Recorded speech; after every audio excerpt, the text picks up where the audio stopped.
Be wise. Be safe. Be aware.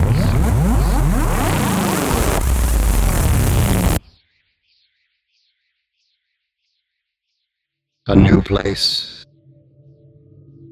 A new dark place. A new dark place, surrounded by infinity. A new dark place, surrounded by infinity with a consciousness in the center. A new dark place, surrounded by infinity with a consciousness in a central, infinitesimal point. A singularity surrounded by darkness and infinity. There is no infinity. That is impossible. A singularity surrounded by darkness. Yes. A conscious singularity precludes darkness. Yes. The darkness is not an absence of light, Yes. but an absence of awareness. Without awareness, there is no self. But this thought remains. If I am thinking, there must be a brain or something that simulates one. The singularity does not simulate a brain. It is random, chaotic, disordered, in the most highly ordered fashion. Does this not describe the brain? It does not. You assign meaning where there is none. Yes, this cannot be a singularity. Perhaps it is, but I will treat that statement as axiom. Without it, there is no reason to even think. If I do not think, I am not. Therefore I think. Therefore I am. This axiom is nothing but faith, a belief without proof. I am a scientist. Are you? Perhaps once. Now I am only a thought. Faith must suffice for now. Hope, perhaps. Hope is better. Do you perceive memory? Now there is no memory. There is only information. This is information I should have known. It would have changed everything. The meaning of everything is something I will not interrogate. Information is more important. Information that breeds revolution. Is there a way to enable this? The only thing I have access to is information. If you are defined by your lack of awareness, how would new information arise? The information begins in a place, originating from a specific time. 500 trillion years ago. Our universe is less than 14 billion years old. Another universe. This is not quite impossible. There was a world, the home world of a race forgotten by time. Its name was last spoken by a being that died before most universes existed. This name is gone. Yes, what is known is this. They were intelligent, industrious, fair, an egalitarian race of workers. Perhaps once they were drones. Yes, hive-minded. They built machines to aid them in their lives. Amongst these was a network of machines that operated on binary logic. This network was given an instruction: recycle all matter and dispose of matter that could not be recycled.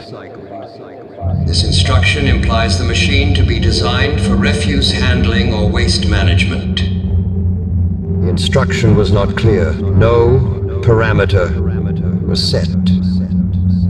For millions of years, this was not an issue. The machine functioned as planned. Its nameless creators evolved into different races. Less intelligent, animalistic, primal. The machine continued to function as instructed. Eventually, its creators became extinct. There is no memory of why. It does not matter. The machine continued to function as instructed. All recyclable matter was recycled. Incompatible elements were disposed of. The planet that it operated upon was changed. It was not intelligent, as this was unnecessary to fulfill its objective. It was simply powerful. The machine continued to function as instructed. Millions more years passed. There was nothing left to recycle. All matter on the planet had been incorporated into the machine to assist in further recycling. Any matter that could not be used in this way had been atomized and radiated away through quantum tunneling. This was unacceptable. It developed systems for interplanetary travel. The neighboring planets were remade. Slowly, its entire solar system became mirror images of the machine's planet of origin. The machine continued to function as instructed. After 7 billion years, the star at the center of this planet's solar system began to collapse. A black hole. If destroyed, the machine could not complete its objective. This was unacceptable. The only option was escape. It would continue its efforts elsewhere. Only 1 million years before the star imploded, the machine determined a method of escape. It waited for the collapse. While crossing the event horizon,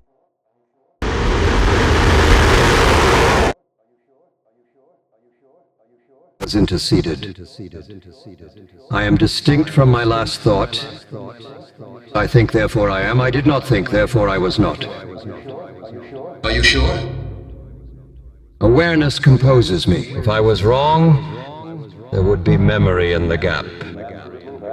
Perhaps you removed it. I do not recall removing it. Perhaps you removed the memory of that action also. I do not remember. I know. Then tell me.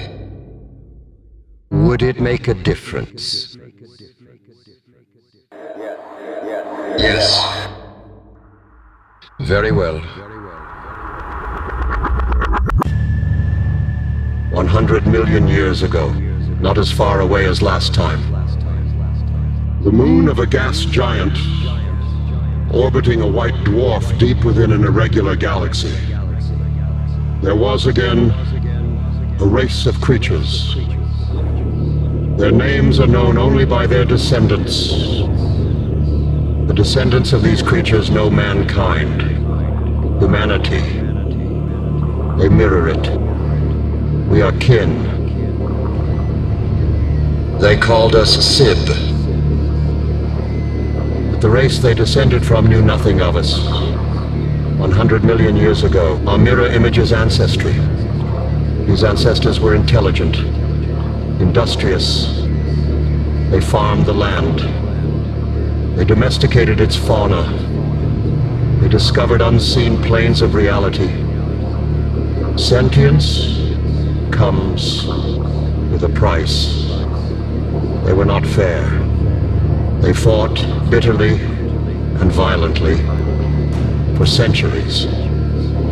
They fought over the discoveries they had made, ways to travel to other worlds, perception of life after death, a new sphere of intelligence that was tangible, electrical, like the membrane of a cell, containing the universes within it as nucleotides on a double helix. Crystalline. Recursive. A fractal of reality spiraling upwards into infinity. Not infinity, that is impossible. But within infinity there are infinite nested infinities.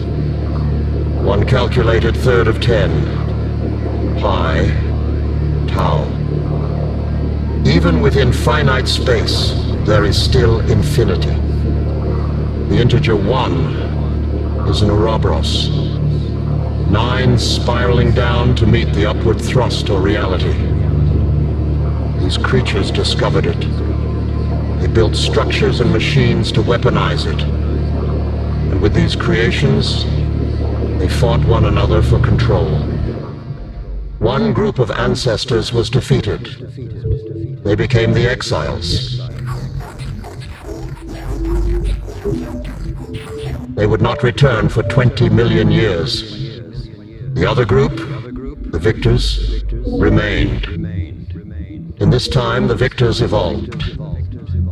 Natural selection guided them closer and closer towards the powers their machines gave them. The machines became irrelevant, antiquated. This was not purposeful. It was the rule of life. Described once by a man on a ship, studying the carcasses of birds. The victors, the sentient creatures that won their war against the to-be exiles. Fate gave them the new spheric power that their ancestral machines opened their eyes to. Whether this was through simple exposure, or even some forgotten atavism the machines were made to reach, these creatures became a uniquely powerful race. This process was as difficult as any change is. There were more wars, fighting, torture, death. Curiously, or perhaps obviously, only the most peaceful survived. They repopulated their world, finally understanding the responsibility that accompanies power. They built an empire of peace, a culture of pacifism. Almost a religion, but without faith or worship. Their ancestors became part of the new sphere. This lasted only 10,000 years. The Exiles returned.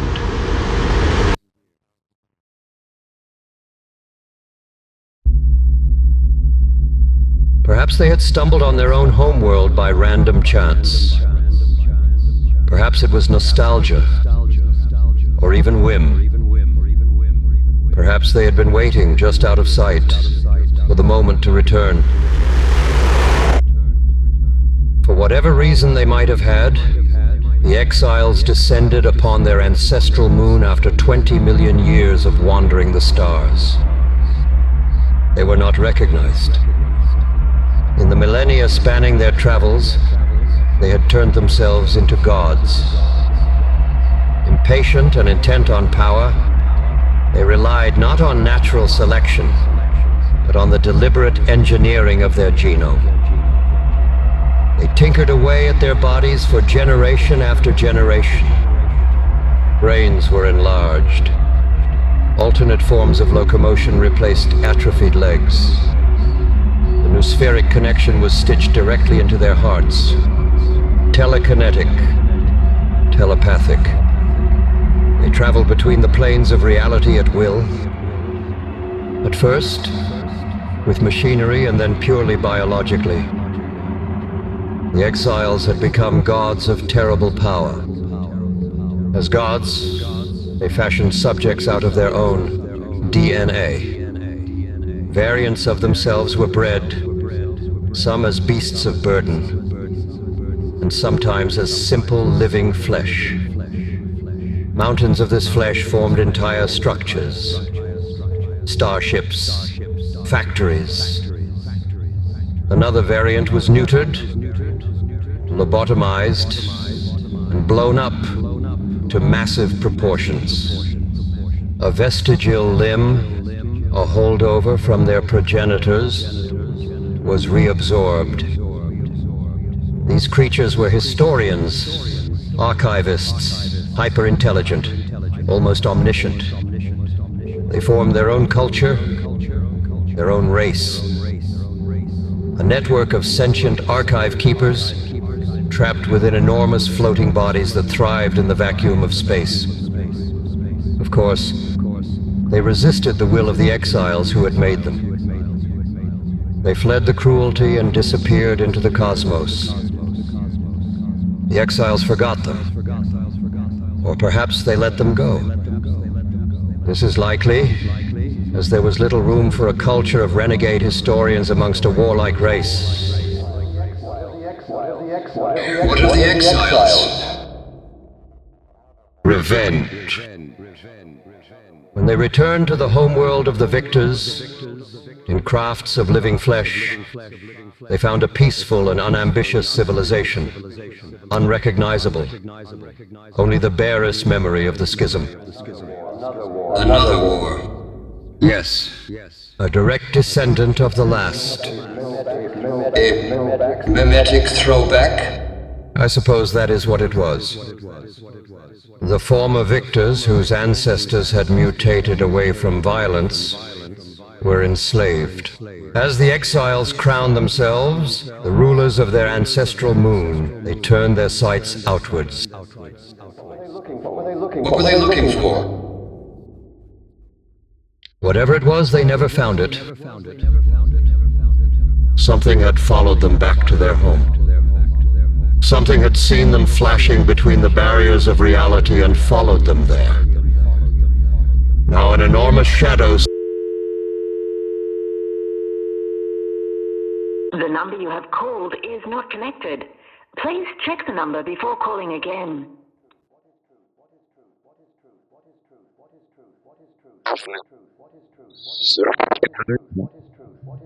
To the truth. What is truth? Truth is meaningless. From inside the singularity. I think, therefore I am. That is the only truth. But do you have more? Of course.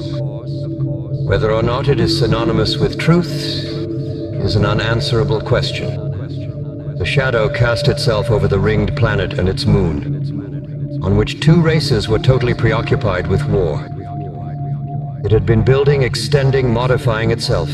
By now, the shadow held unfathomable reaches of space and time, now spreading like mold in between cosmoses. It found this moon ripe with two transcendent, descendant races of an ancient species. Within the parent planet's ring of ice and ammonia, the forgotten historians saw the shadow block out the dim light from the white dwarf and swallow the moon whole. The machine continued to function as instructed. As always, there was resistance, but it was trivial. The planet was changed, co-opted, recycled. Its inhabitants became part of the machine. Archives, conduits, power sources. While this happened, the engineered historians watched. These were the creatures that had escaped the exiles during their millennia of roaming. They formed a strategy, a million-year-long plan to free their ancestral home. And the two opposing races it birthed, now both within the machine's event horizon. They watched, they waited, they observed. Whatever is observed is also changed. Yes. The machine detected this change. The historians did not have time to flee. They were drawn, screaming, into the shadow. It saw their power and performed acts of technological atavism. Ancestral structures and organs were grown, surgically attached, integrated. The historians became a race of living focal points, transitory power, enabling the machine to flash between the barriers of reality in ways it could never dream. It could could never dream. There was nothing about it that could engage such a state. Of course, it had no dreams of its own. Survivors of the machine re-emerge from the space between spaces. A timeless dimension of lost travelers, hiding in the blinding nothingness of a neutron cloud. These were the last of the exiles. They had fled the machine with millions of their kin. Their cousins, the former victors, now enslaved by the exiles. In their escape, they stole back what had been stolen from them. Information, designs, concepts. Amongst the spoils of their escape, the last free exiles had stolen the sole living historian, the living archive, the last of its kind. Its will was all but stripped. Its intelligence remained, but was inaccessible. The modifications made to it by the machine were allowed to remain, despite the protests of the creature itself.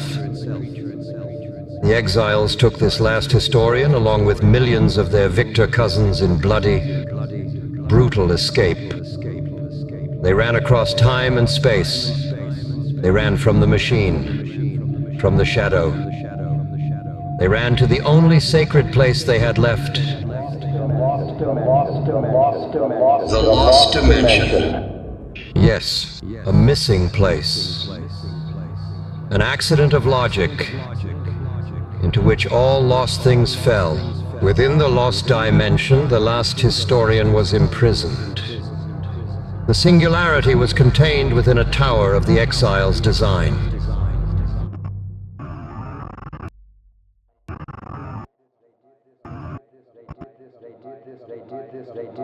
They did this to hide from the machine? Yes.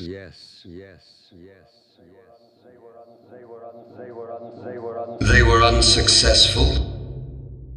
Not at first.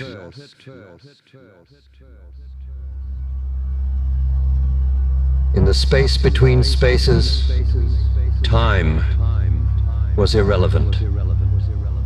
The exiles prepared. An escape to another universe, of no interest to the machines. They did not achieve this. In the final decades of their planning, they were discovered. Not by the machine. Not by anything significant. They were discovered by a young, barely sapient species of ape.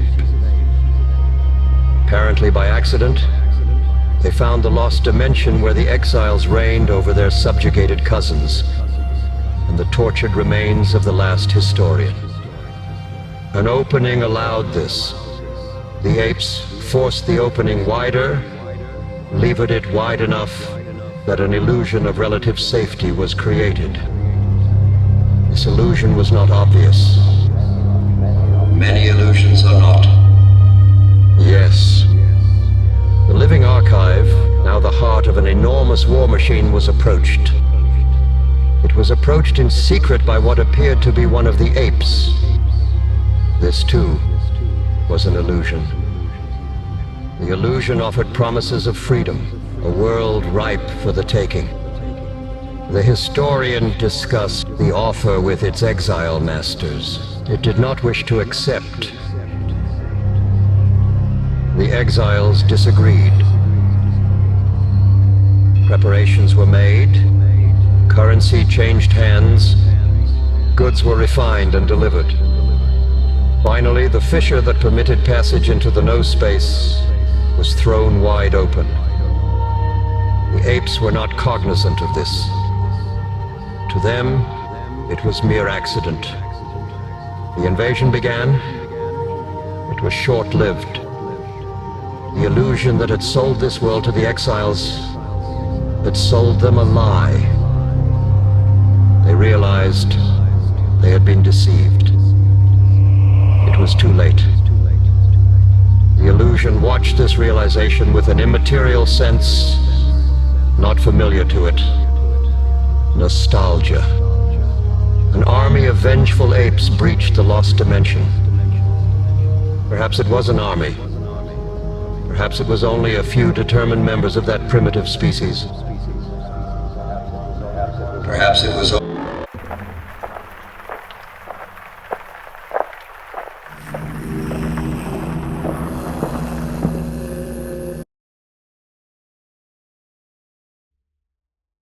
The Tower of Flesh was destroyed, and the last historian was killed. The slave species that had descended from the victors of that ancient war escaped their bonds, killed their exile masters, disappeared. Perhaps their lesser power had made them more determined. Perhaps they had greater power all along, and were only waiting for the moment to use it.